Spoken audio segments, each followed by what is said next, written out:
Quem disse essas palavras? Getúlio Vargas, as últimas palavras de Getúlio Vargas em vida, pelo menos é o que diz a história. Existem algumas frases interessantes, né, das pessoas quando as suas últimas palavras. Talvez a mais famosa delas é a de Júlio César, traído por seu filho, aquilo que foi conhecido, né? Não sabe se é mito ou se de fato não é verdade. Quando ele diz: "Até tu, meu filho Brutus." E aí ficou conhecido como esse jargão, "até tu." De fato, essas últimas frases de alguém, essas últimas palavras de alguém revelam muito sobre a sua vida como um todo. Getúlio Vargas reflete o seu ego inflado. Só a gente lê na história para saber como era o seu ego, e o fato dele achar que estava saindo da vida e entrando para a história revela isso. Talvez Júlio César reflita esta surpresa dele de não ter descoberto um motim, principalmente vindo do seu filho. Mas quando a gente olha as frases das últimas pessoas, há um misto de desespero, de incerteza, há alguns simplesmente dizendo "me deixe ir" ou qualquer coisa do tipo. Se você der uma olhada em livros ou websites que tem essas últimas frases de pessoas registradas, pelo menos, vocês vão ver que de alguma maneira reflete a vida dessa pessoa. Mas no trecho que nós analisaremos em Marcos, no capítulo 16, são as últimas palavras de Cristo, pelo menos aquelas que Marcos registrou, decidiu registrar como suas últimas palavras. E estas últimas palavras também nos diz muito a respeito do que Marcos quer que terminemos o livro com isto fixo em mente, as lições finais do Cristo, esta ordem final que ele vai dar neste último trecho. Nós leremos do versículo 15 até o versículo 20 do capítulo 16 de Marcos. Abram aí as suas Bíblias, Marcos 16, nós leremos dos versículos 15 até o versículo 20. O texto diz assim: "E disse-lhes: vão pelo mundo todo e preguem o evangelho a todas as pessoas. Quem crer e for batizado será salvo, mas quem não crer será condenado. Estes sinais acompanharão os que crerem. Em meu nome expulsarão demônios, falarão novas línguas, pegarão em serpentes, e se beberem algum veneno mortal, não lhes fará mal nenhum. Imporão as mãos sobre os doentes, e estes ficarão curados." Depois de lhes ter falado, o Senhor Jesus foi elevado aos céus e assentou-se à direita de Deus. Então os discípulos saíram e pregaram por toda parte, e o Senhor cooperava com eles, confirmando-lhes a palavra com os sinais que a acompanhavam. Finalmente, nosso último parágrafo do livro de Marcos, não a última mensagem. Faremos no próximo domingo meio que um apanhado de algumas lições, mesmo porque foram 2 anos, desde fevereiro do ano passado, primeiro final de semana de fevereiro do ano passado, ainda 2023, até agora, final de dezembro, pelo menos final de novembro, né? Mas entrando no próximo domingo em dezembro de 2024, para quem vai assistir lá daqui 10 anos na internet, é bom situar o ano, né? Para eles não se perderem. 2 anos analisando o livro de Marcos e finalmente chegamos então neste último parágrafo. Antes de entrar de fato na exposição aqui, o Natan levantou uma bola e deixou a tarefa comigo na última pregação. Disse assim: Rafael vai explicar semana que vem, então agora eu preciso dar uma explicada, porque ele falou que eu ia fazer isso, então eu preciso explicar. Talvez algumas Bíblias de vocês, algumas versões, a partir do versículo 9 de Marcos, tenha uma notinha de rodapé. Na minha tem uma notinha de rodapé, um azinho assim, depende da sua versão, com um comentário embaixo. Algumas Bíblias esse trecho está entre colchete também, do versículo 9 até o final. E eu acho que nenhuma versão não contém de fato isso, né? Mas isso, essa nota de rodapé e este colchete, é para dizer para a gente, como o Natan explicou semana passada, de que há alguns manuscritos em que esse trecho não aparece. E de fato há uma disputa de aproximadamente 1500 anos de debate sobre se esse trecho deveria ou não estar nas nossas Bíblias. É conhecimento comum, né, que nós não temos os originais mesmo, porque eles são todos em papiro e se perderam e se estragaram. Nós temos cópias desses originais, sendo que alguns contêm esse trecho, outros não. Bom, se nós estamos pregando todo este capítulo 16 até o versículo 20, obviamente significa que nós cremos de fato, pelo menos aqueles que pregaram esse trecho, eu e o Natan pregamos dividindo esse trecho, que de fato nós acreditamos que isso deveria estar no original. E aqui eu vou rapidamente, só porque o Natan levantou a bola, mostrar para vocês o porquê. De fato, existem dois manuscritos bem antigos, o sinaítico e o... fugiu o nome do outro, Vaticanos, que não contém esse trecho. Mas os dois deixam um pedaço em branco ali no pergaminho, onde eles era para estar esse trecho, mostrando que provavelmente o copista sabia que deveria ter algo ali, mas que ele não tinha acesso de fato àquilo para copiar. A fonte, o documento que ele estava usando para fazer a cópia já não tinha isso, mas de alguma maneira ele sabia. Lembra que naquela época o papel hoje é barato, o papiro era bem caro, não era algo tão fácil de ser adquirido, e deixaram uma parte em branco naquele tempo. Se vocês pegarem um dia, você acha na internet isso, foto de como é o papiro, eles usavam todo e qualquer espaço possível no manuscrito, nem espaço entre as palavras tinham na língua grega, era tudo juntinho mesmo assim, porque era algo difícil mesmo de ser adquirido, não era uma coisa simples. E bem nesse trecho há este pedaço em branco, mostrando aí que deveria ter algo ali. O copista sabia que deveria ter algo, porque era senso comum, mas ele não tinha acesso a isso. A segunda coisa interessante a respeito disso é que quando nós olhamos para os melhores manuscritos, ou pelo menos aqueles que estão mais preservados, a grande questão para a gente é qual é o critério que a gente usa para saber qual é melhor ou não. Porque assim, imagina que você tem um texto que não é muito usado, ninguém dá muita atenção para ele. É provável que ele vai ser pouco manuseado, pouco copiado e, consequentemente, ele vai durar mais. Então, você consegue versões deles mais antigas. Por outro lado, se você tem um que é mais confiável e mais utilizado, ele vai surrar mais, ele vai ter mais cópias. E naquela época ninguém estava se importando muito para crítica textual, que é o nome que a gente dá para essa comparação de manuscritos hoje. A pessoa fez uma cópia nova, o que faz com a antiga? Vai pôr no museu, porque lá no ano 2000 alguém pode se interessar por isso? Não, você descarta, você tem uma nova cópia. Então, obviamente, os manuscritos, não necessariamente se fala assim, os mais antigos não continham isso, significa que é uma coisa boa. Tá? É questão de perspectiva, de que maneira nós enxergamos isso. Fora isso, quando nós olhamos para todos os argumentos daquelas pessoas que dizem que não deveria ter este trecho aqui, todos eles são de alguma forma falhos. Por exemplo, alguns dizem assim, mas o fulano, pai da igreja lá, tipo Clemente de Alexandria, não cita este trecho aqui. Ok, mas não é só porque ele não cita que não está na Bíblia, não é obrigado a citar toda a Bíblia. Há autores que não citam, pais da igreja que não citam nenhum versículo de Marcos. E nem por isso a gente olha para eles e fala assim, bom, ele não considerava Marcos como o evangelho de fato. Não, ele só cita aquilo que ele tem interesse em citar, ele não é obrigado a fazer comentário de todos os trechos. Então esses argumentos de, não consta ali, não consta aqui, eles não são suficientes. E se não bastasse isso, alguns dizem que a teologia e a gramática, que a linguagem de Marcos não condiz com o restante do seu livro. Bom, aí são pessoas no ano 2000, dizendo para Marcos as palavras que ele deveria ter escolhido para escrever o trecho final. Dizendo que por ele ter escolhido essas palavras não pode ser dele. É como se ele tivesse preso a um número de palavras que ele pudesse escrever. Isso não faz sentido. Mesmo porque nós temos, de fato, não só palavras que se repetem no seu evangelho, mas também a teologia aqui. Nós vimos na mensagem passada, os discípulos continuam não acreditando. Embora as mulheres estão anunciando, embora ele está aparecendo, os discípulos continuam incrédulos. E isso é muito típico de Marcos, como nós estamos vendo em toda essa exposição, mostrando que os discípulos estão num processo de aprendizado.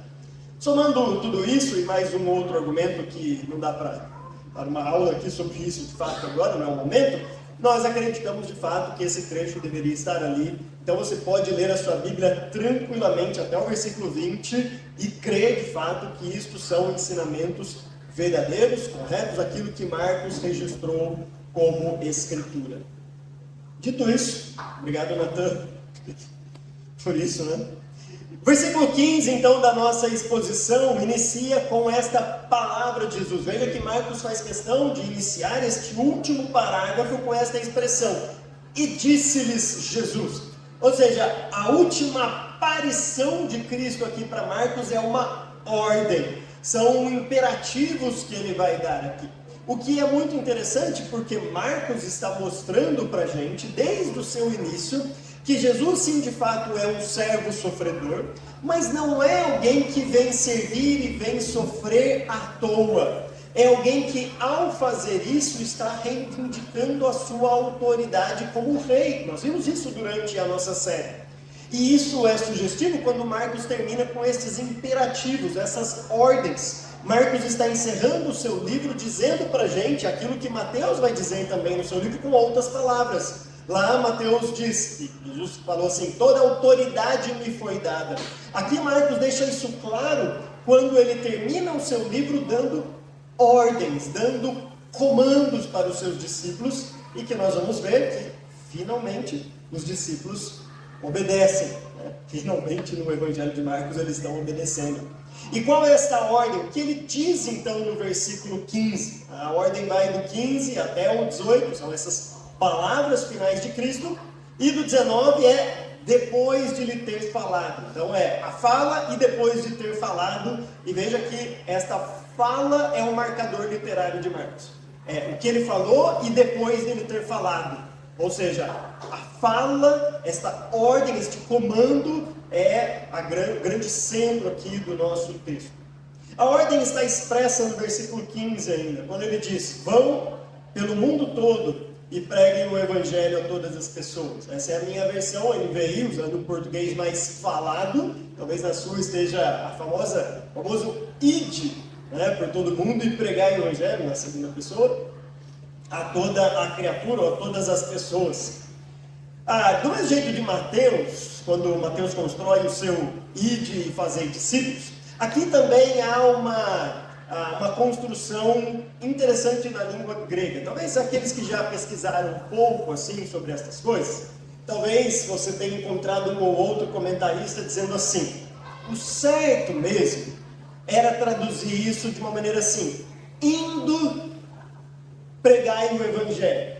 Porque de fato o primeiro verbo está no que nós chamamos na língua grega de particípio, que a gente traduz como um gerúndio: indo, ando, endo e tudo mais. Que pra gente é eno, hino, né? A gente dá aquela abreviadinha, né? Comendo, fazendo, aquela coisa. Então isso é um gerúndio. E o segundo verbo é um imperativo: fazei discípulos, lá em Mateus, ou pregai o Evangelho. Os dois têm a mesma construção. Agora, quando a língua grega coloca um particípio, que é um verbo fraco, antes de um verbo forte, que é um imperativo, este particípio toma força daquele verbo. Por isso que, de fato, as nossas traduções estão certas ao traduzir como dois imperativos: vão pelo mundo e preguem o Evangelho. Aqui é uma ordem clara para a gente de ir e pregar. Agora, talvez a gente se pergunte: então por que não colocar dois imperativos? Por que não colocar dois verbos como ordem, mas colocar um particípio e o outro imperativo? Isso porque Marcos quer dizer para a gente que, embora os dois sejam uma ordem, o grande centro dessa ordem é pregar e não ir. Porque pregar tem que ser o nosso estilo de vida. Mas ir, talvez a gente vá, talvez a gente fique. Nem todo mundo vai. Nem todo mundo sai para pregar. Às vezes a gente está pregando dentro da nossa própria casa. O ir é uma ordem, é uma ação ativa nossa de ir até o incrédulo e falar com ele. Não é alguém que fica lá esperando o incrédulo bater na porta, esperando a pessoa querer saber de Jesus, bater na porta. Você pode me contar sobre Cristo? É o ir, nós vamos até eles, mas o grande centro aqui desse evangelho não é o ir propriamente dito, embora ir é uma ordem. Ou seja, a construção de Marcos aqui é muito propícia, porque coloca o foco no segundo verbo, ao mesmo tempo que faz o primeiro virar também um imperativo. Se ele colocasse dois imperativos, nós colocaríamos em pé de igualdade o ir e o pregar o Evangelho. E não, pregar o Evangelho é o grande foco aqui do texto. Por isso, então, que ele usa esta construção de um particípio e um imperativo. Vão pelo mundo todo e preguem o Evangelho a todas as pessoas. Curiosamente, essa repetição dele deste todo e todas é o que faz a ordem aqui ser bem abrangente e específica para a gente. Quando Cristo está mostrando que nós devemos ir para o mundo todo, pregar o Evangelho a todas as pessoas, ele está dando aquela comissão daqui até o final realmente dos tempos. Porque de fato, ainda hoje no ano 2000, depois de 2000 anos nessa ordem, ainda há lugares no mundo em que o Evangelho não chegou. Ou seja, essa ordem continua reverberando para a gente. Vocês precisam ir e pregar o Evangelho a toda criatura. Claro que muitas vezes nós ficamos focados naqueles lugares em que o Evangelho não chegou, quando há um vizinho do nosso lado que talvez nunca tenha ouvido, pelo menos de nós, o Evangelho. Então a ordem de fazer discípulos é aqui e lá ao mesmo tempo. É fazer discípulos, mesmo que você precisar ir, ou às vezes, quem sabe, você simplesmente chamar a pessoa do lado, o seu vizinho, para comer um bolo com café na sua casa um dia e poder anunciar o Evangelho. Este anunciar, esta pregar o Evangelho, aqui a palavra que Marcos usa, a palavra querizo, a ideia de um arauto. Mas naquela época, este arauto, esta pessoa que anunciava, que trazia essas notícias, praticamente era a profissão dele. Esta palavra, o querido, descreve alguém que vivia disso. Alguém que era um mensageiro, geralmente do Império Romano, para trazer uma notícia por exemplo, de uma guerra, ou um comunicado para as nações que o Império tomava conta, para as cidades e tudo mais. Então ele era um arauto, ele anunciava. Esta era a função dele. O que Marcos quer com isso é mostrar que Jesus está nos dando uma identidade, uma função principal. Independente de onde nós estivermos, independente de onde a gente vá, há algo que a gente não perde nunca, que é o fato de sermos arautos dele. Talvez, ano que vem, Deus mude você de cidade e você não esteja aqui mais conosco. Isso pode acontecer. Talvez Deus te leve para um outro país. Talvez você tenha, enfim, mudança de qualquer outra coisa, mas tem algo que você nunca pode deixar de ser, que é um arauto de Cristo. Quer você esteja em Ribeirão, quer você esteja levado para uma outra cidade, mudança de trabalho, qualquer outra coisa, mudança de país, independente de onde você está, ou de onde você esteja. Que nós não podemos perder esta identidade nossa como um arauto. E é justamente isso que Marcos quer enfatizar aqui para a gente. Vão pelo mundo todo e preguem o Evangelho a todas as pessoas. Quem crê e for batizado será salvo, mas quem não crer será condenado. Veja que mais uma vez há um versículo que gera muitos debates, há muitos grupos que usam esse versículo para dizer que o batismo é necessário para a nossa salvação. O Marcos está dizendo que quem crer e for batizado será salvo, tá? Mas quem não crer será condenado. Mas veja que Marcos usa, mais uma vez, eu às vezes tenho que fazer isso para explicar para vocês algumas questões importantes aqui. Marcos usa dois particípios agora, tá? Aquele que crê, aquele que for batizado, com um artigo só, no começo do primeiro, mostrando que na verdade esta é uma ação conjunta, porque naquela época o batismo era junto com a conversão. Hoje muitas vezes as pessoas se convertem, passam um tempo, um discipulado, uma iniciação na igreja, a gente apresenta algumas verdades do Evangelho, apresenta como funciona a igreja, passa um tempo e se batiza. Às vezes demora 3 meses, às vezes demora 6, já vejo pessoas que demoraram 5 anos para se batizar, não sei porquê, mas demora às vezes. Enfim, mas tem esse tempo de espera, porque nós não vivemos num contexto de perseguição, nós não vivemos num contexto daquela época. Mas lá não. Lá o batismo simbolizava essa profissão de fé. A pessoa que dizia de fato que creu em Cristo como seu Salvador, ela expressava isso já diante do batismo. O batismo era na hora da conversão. Então a pessoa cria, e era batizada instantaneamente. Tanto é que no paralelismo, no mas que vem logo depois, o que Marcos vai enfatizar é somente a conversão. Quem não crê. Porque o fato dela ser batizada ou não muda nada na vida dela. O que importa de fato é esta crença. Agora olha que interessante, além de toda essa disputa, há aqui um resumo do que é de fato a salvação e do que é ser um cristão. O primeiro verbo que Marcos usa aqui está naquilo que nós chamamos de voz ativa. Hoje vai ter português até não poder mais, vocês vão sair daqui craque em português, perceberam, né? É voz ativa, é particípio, é imperativo, enfim. Está na voz ativa, ou seja, a pessoa executa essa ação. Quem crê é a pessoa, eu creio. Mas o segundo verbo está na voz passiva. Ele é batizado. Porque ninguém se batiza. Isso não existe. Ninguém batiza a si mesmo. Ninguém... Não tem nem o ativo desse verbo, né? Ninguém batiza-se. Isso não existe. Ou seja, Marcos está dizendo que ao mesmo tempo que a salvação é algo individual, algo que eu creio, mas o salvo nunca foi chamado para viver isoladamente. No momento que ele crê, ele já é batizado, consequentemente, por outra pessoa. Ou seja, um salvo já deve ser inserido numa comunidade e ser por alguém batizado.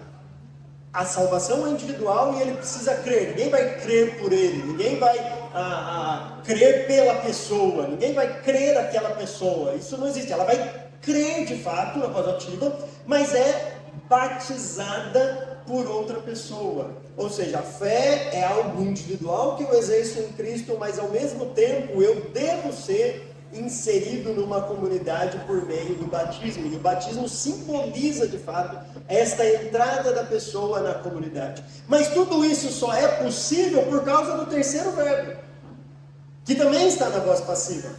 Quem crer e for batizado será salvo. Agora, esse será salvo não é por alguém da comunidade, porque ninguém pode salvar outra pessoa. Aí entra aquela ação divina, isso é o que nós chamamos de um passivo divino. O agente aqui da passiva é Deus. Deus é quem salva alguém. Então veja, no primeiro verbo, Marcos está chamando a responsabilidade da pessoa em crer. Quem crer, a pessoa precisa crer de fato. Mas no segundo verbo está mostrando que a crença significa que agora você faz parte de uma comunidade e é por alguém batizado. Todo mundo que passou aqui pelas águas do batismo, alguém te batizou. Quer seja nessa igreja, quer seja em outra igreja. Mas tudo isso só é possível porque você foi salvo. Ninguém se salva. Não tem como nós chegarmos por nós mesmos à salvação. O Kes enfatizou isso aqui na ceia e nós falamos sobre isso também no louvor. Salvação é um presente de fato que vem de Deus, é uma ação divina em nossas vidas. E só Ele pode fazer com que este processo todo seja concretizado. O fato da pessoa crer e agora fazer parte da igreja é uma ação divina. Nós somos por Ele salvos.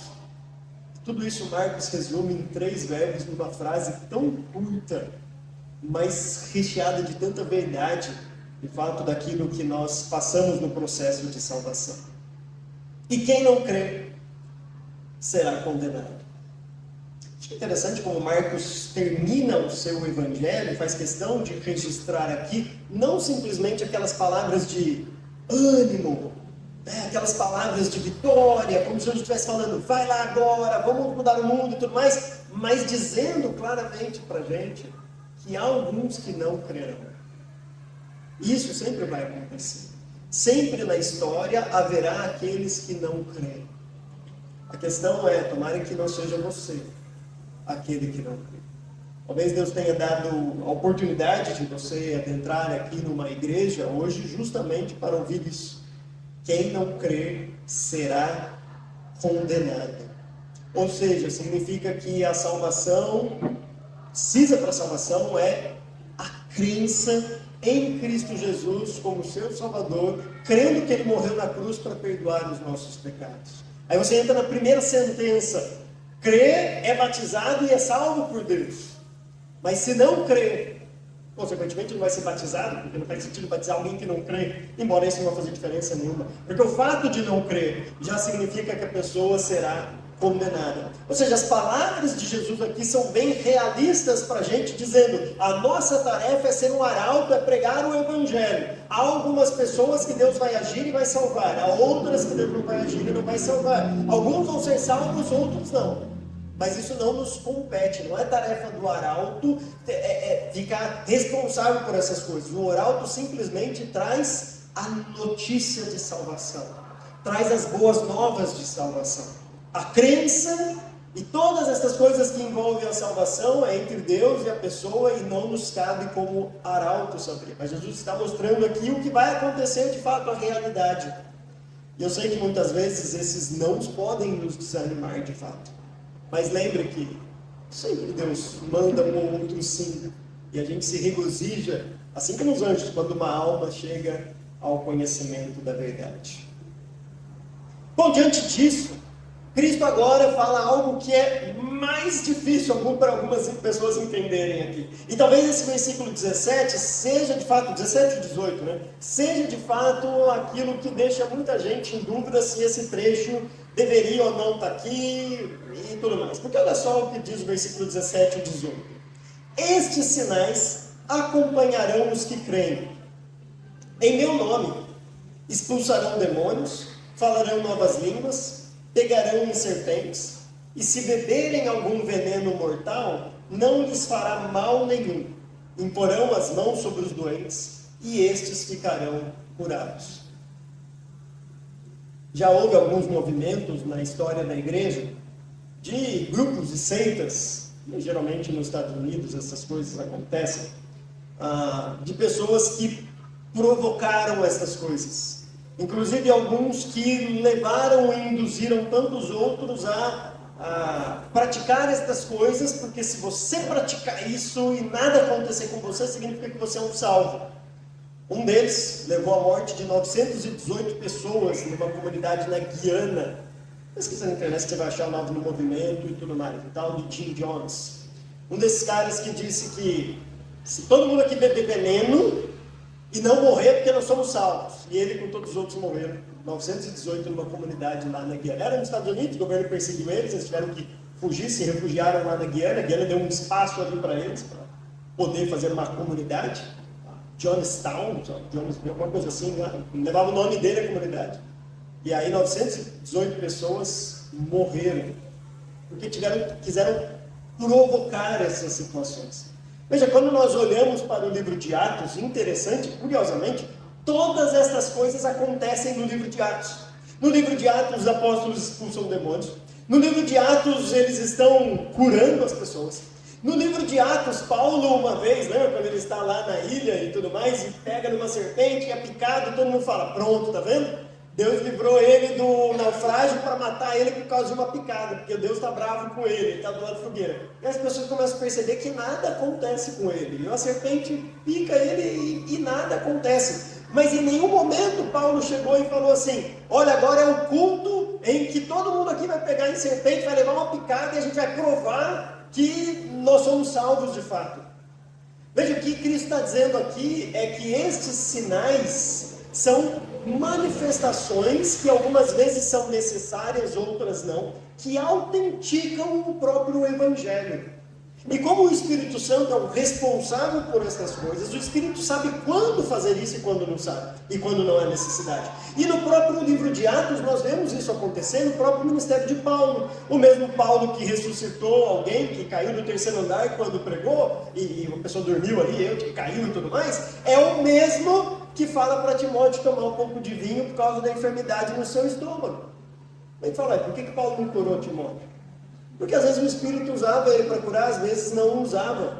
Ou seja, estes sinais acompanham, mas não significa que sempre e toda vez que você beber um veneno, você não vai acontecer nada com você. Talvez um dia Deus queira fazer isso por algum propósito. Mas veja, não é a nossa função, não é a nossa tarefa ficar testando ou colocando à prova de fato se essas coisas são verdades ou não.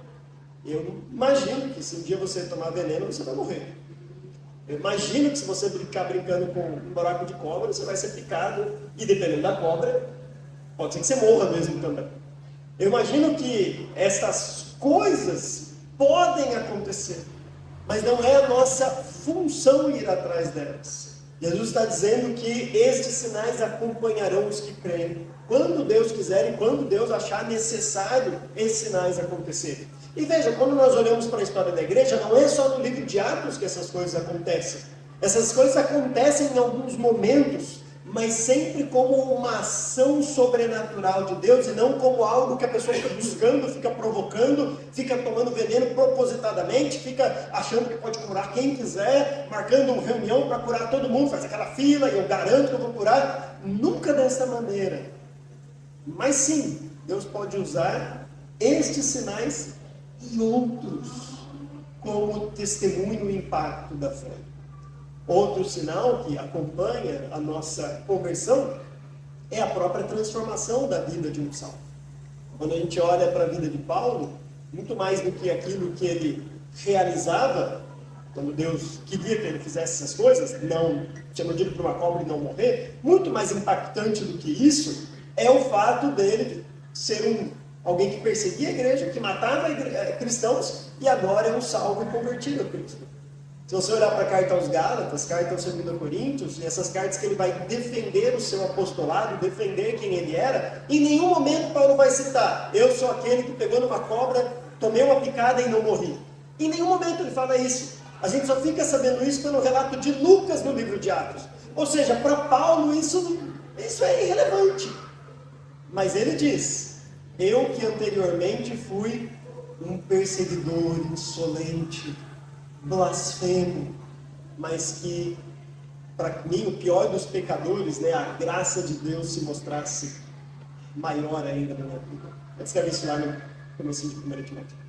Então veja como o maior sinal de fato, embora a gente fique às vezes deslumbrado com essas coisas, é a própria transformação que Deus faz na vida de alguém. Isso é aquele sinal mais impactante que alguém pode oferecer para este mundo caído. Mas quando Deus achar necessário alguns desses sinais acontecer, talvez aconteça. Talvez você já tenha visto alguma pessoa ser curada, não pela medicina, mas de maneira milagrosa. Eu já presenciei isso, pessoas sendo curadas de fato de algo que a medicina já tinha desenganado, falado, alguma coisa desse tipo. Mas quando Deus quiser, quando Ele achar necessário, Ele pode fazer com que essas coisas aconteçam. Mas não é algo obrigatório que de fato aconteça. Enfim, depois de toda esta palavra dele, versículo 15 até o versículo 18, então 19 e 20 encerra todo este trecho, dizendo: depois de ter falado, ou seja, passado esta ordem do rei que está de retirada deste mundo, mas não deixando de atuar no mundo, como nós veremos.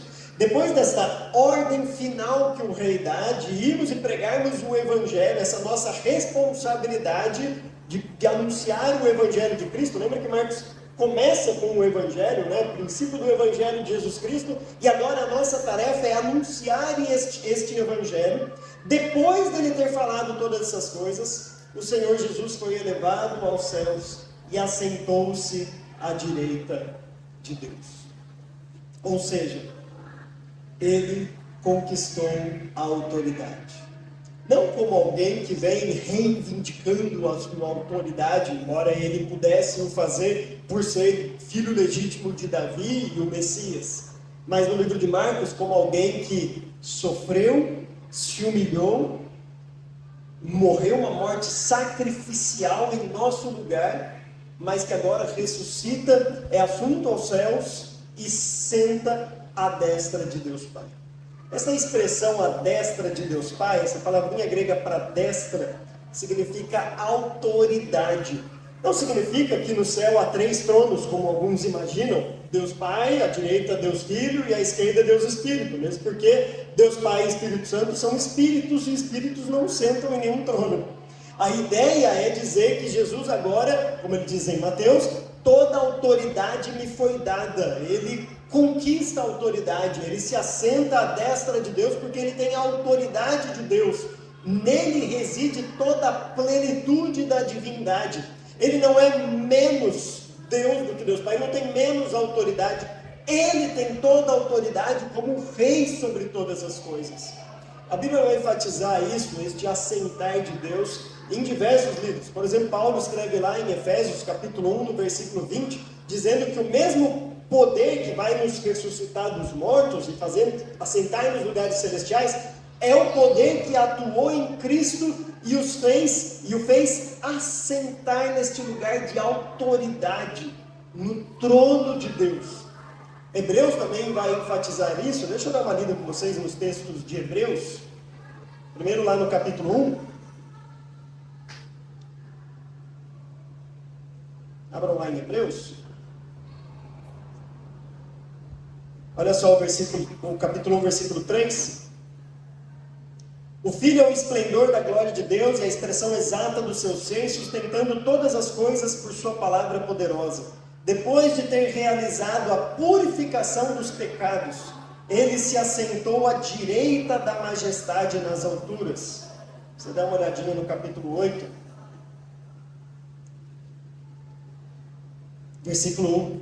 O mais importante do que estamos tratando é que temos um sumo sacerdote como esse, o qual se assentou à direita do trono da majestade no céu. Você olhar no capítulo 10, versículo 12.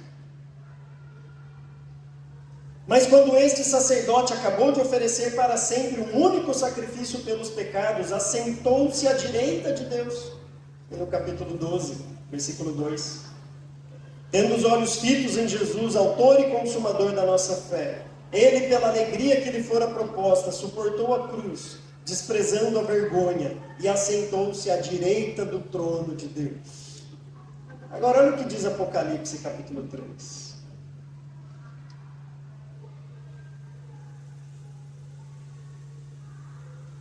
Apocalipse capítulo 3, último versículo, penúltimo, versículo 21. Ao vencedor darei o direito de sentar-se comigo em meu trono, assim como eu também venci, e sentei-me com meu Pai em seu trono. Ou seja, todos esses versículos enfatizam que o final de tudo, nós muitas vezes imaginamos que o final de todo este processo de Cristo ter vindo à Terra foi morrer e ressuscitar. Mas todos esses textos, assim como Marcos está fazendo aqui, nos mostram que o final de tudo isso é Cristo se assentando no trono. E por isso ele reina sobre todas as coisas, ele governa sobre todas as coisas. Cristo agora reivindica para si toda a autoridade, e por isso ele pode dar ordens, como ele dá aqui no trecho. Voltando ali para Marcos, o Senhor Jesus foi elevado aos céus e assentou-se à direita de Deus. E o que ele faz então, diante daquele trono? No trono. Qual é a sua atuação nisso?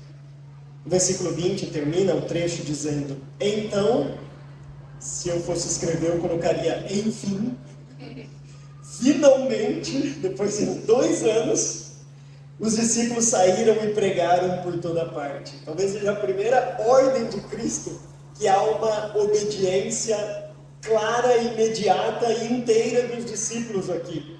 Cristo disse: pregue o evangelho em todo o mundo, e o texto termina dizendo: então, os discípulos saíram e pregaram por toda a parte.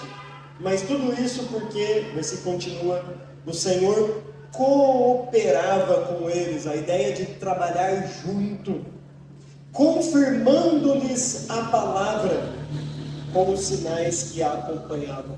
Ou seja, até aqui no final de Marcos está mostrando para a gente que os discípulos só conseguem obedecer de fato a esta ordem, só conseguem obedecer a este ir e pregar o evangelho a toda a criatura, a anunciar essa boa nova de salvação, porque lá do céu, lá sentado no seu trono, reinando sobre todas as coisas, Jesus Cristo estava cooperando com os discípulos. E sabe o que ele continua fazendo hoje? Cooperando conosco também nessa tarefa. Marcos encerra mostrando que há uma tarefa para nós, como discípulos de Cristo. Aquilo que ele dá como ordem aqui não é uma ordem somente para os 12, os 11 que estavam ouvindo ali. Judas já tinha se enforcado nessa época. Uma ordem só para os 11, dizendo que eles eram responsáveis por pregar o evangelho a todo mundo. Nós vemos no livro de Atos que, na verdade, depois da perseguição pela morte de Estevão, com exceção dos 12 que ficavam ali em Jerusalém, todos saíram anunciando. Aquela igreja de 5.000 pessoas, 3.000 no capítulo 2 de Atos, depois no capítulo 4, chegando a 5.000 pessoas, tirando os apóstolos, todos são dispersos e com isso anunciam o evangelho e impactam o mundo e mudam aquele mundo no primeiro século, porque estão anunciando o evangelho. Mas tudo isso só é possível porque Cristo estava cooperando com eles. Depois de 2.000 anos, a nossa tarefa como igreja, ao encerrar o livro de Marcos, continua sendo a mesma. Este evangelho de Jesus Cristo, lá no princípio do evangelho de Jesus Cristo, versículo 1 do capítulo 1 de Marcos, deve ser agora anunciado por nós. E nós só conseguiremos fazer isso. A tarefa só pode ser obedecida porque Cristo está no céu, reinando sobre todas as coisas, sentando no seu trono. Então saiba, e eu quero terminar com isso, que quando nós estamos desempenhando essa tarefa de anunciar o evangelho, em primeiro lugar, Cristo é quem nos capacita naquilo que nós falaremos. Isso significa que você não precisa confiar em suas palavras.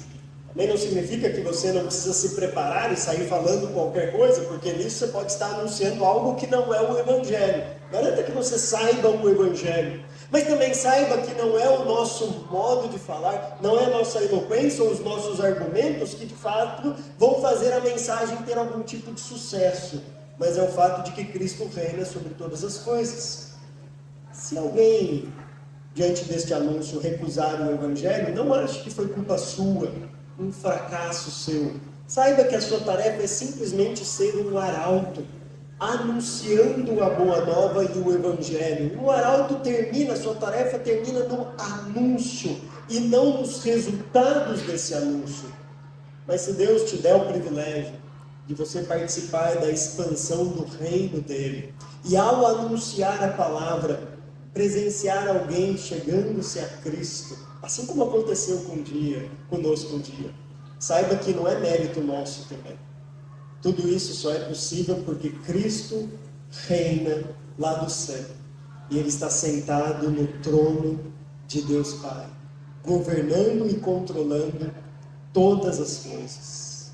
E que esta verdade possa nos motivar a continuar esta ordem, obedecendo esta ordem, de ir por todo lugar e pregar o Evangelho a toda criatura. Que Deus nos abençoe.